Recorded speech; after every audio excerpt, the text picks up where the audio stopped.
Sabi nila, 70% daw ng oras na mayroon ang isang tao ay iginugugol niya sa paghihintay.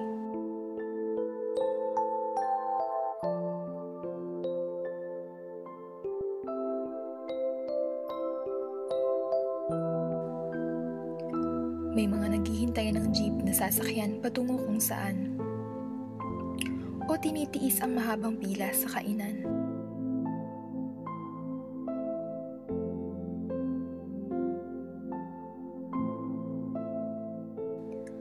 Mayroon namang naghihintay magsimula ang klase, habang ang ilan ay mas inaabangan na matapos na to.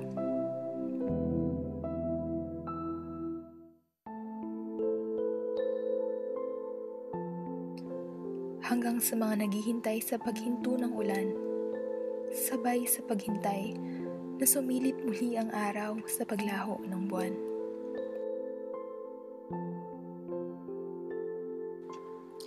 May ibang naghihintay sa tamang panahon, sa katuparan ng mga pangarap, o sa tunay na pag-ibig, anumang kaanyuhan ito para sa ilan.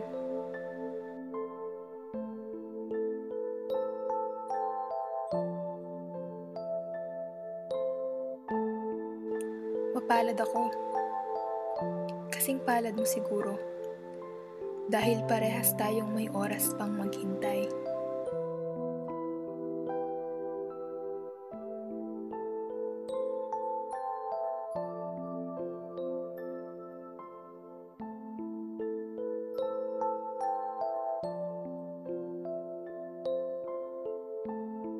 Tayong may oras pang gagamitin at oras ding sasayangin. Siyang may oras pang ngumiti at oras na magmahal. At ikaw na may oras pang lumuha at masaktan.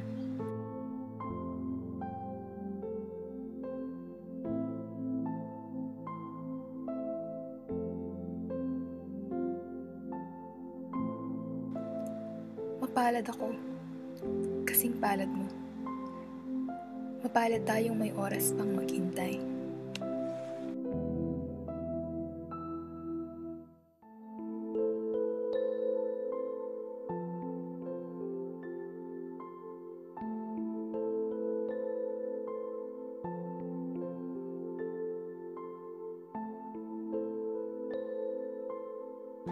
Pero napakasimple lang naman kasi talaga ng batas ng buhay.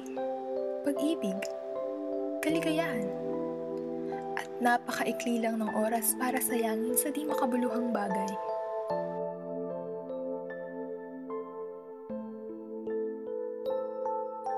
Sa simpleng batas na ito, simple lang din naman ang payo. Hanapin mo kung anong magpapasaya sa'yo.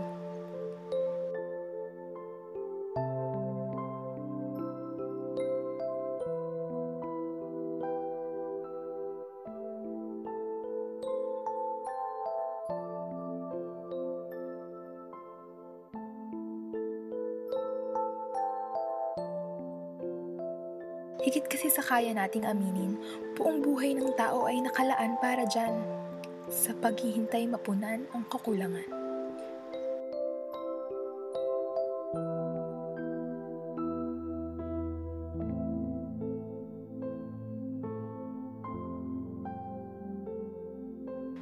Oo, nakakatakot isipin na baka nalagpasan ka na ng tamang panahon.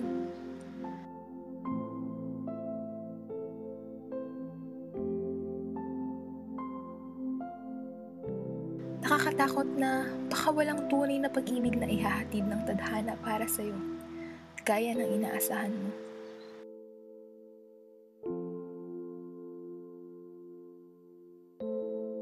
Oo, nakakatakot nga namang hindi kailanman darating ang mga bagay na buong buhay ang ating inalay upang hintayin.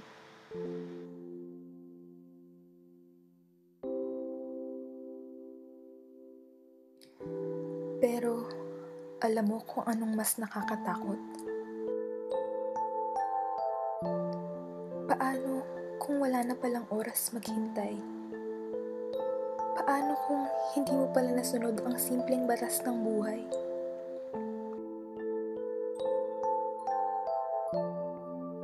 Paano pala ako?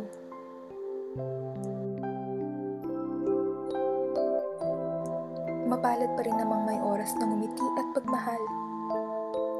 Ngunit hindi na oras na gagamitin sa paraang gusto ko, tulad mo.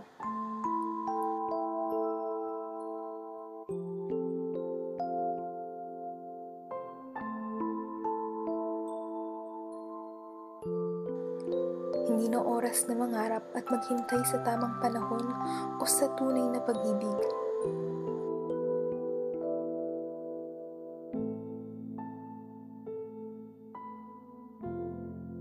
Dahil wala na.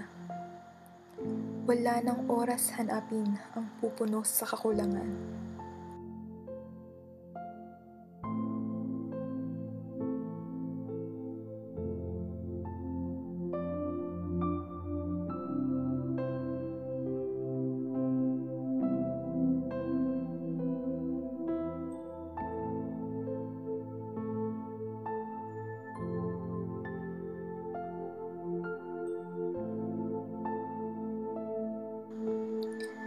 Wala na ring oras na sasayangin, kundi oras na lamang na bibilangin.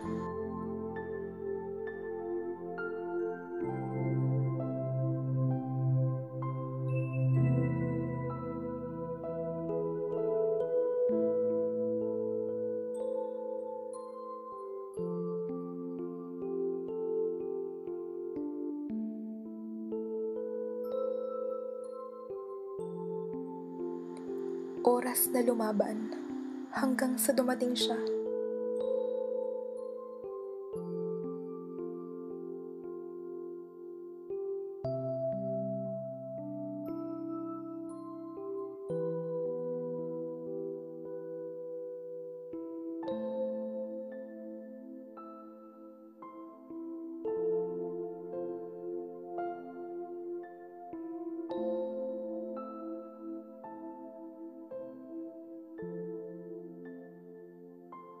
Habang palihim na hinihiling na wag pa muna sana ngayon, wag din bukas o sa lalong madaling panahon.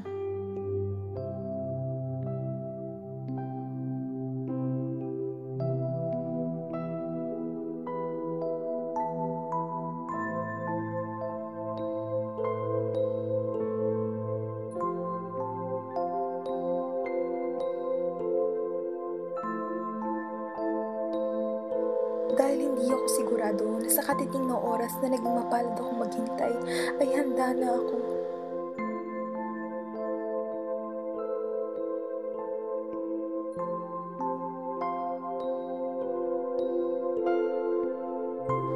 O kung magiging handa nga ba ako?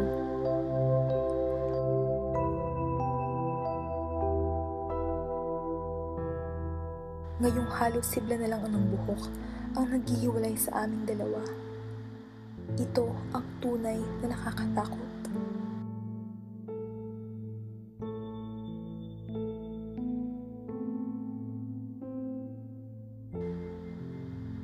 Na ang oras na lang na meron ako ay ang oras na hintayin matapos ang ngayon. Hinihiling na sana may bukas pa rin akong sisimulan.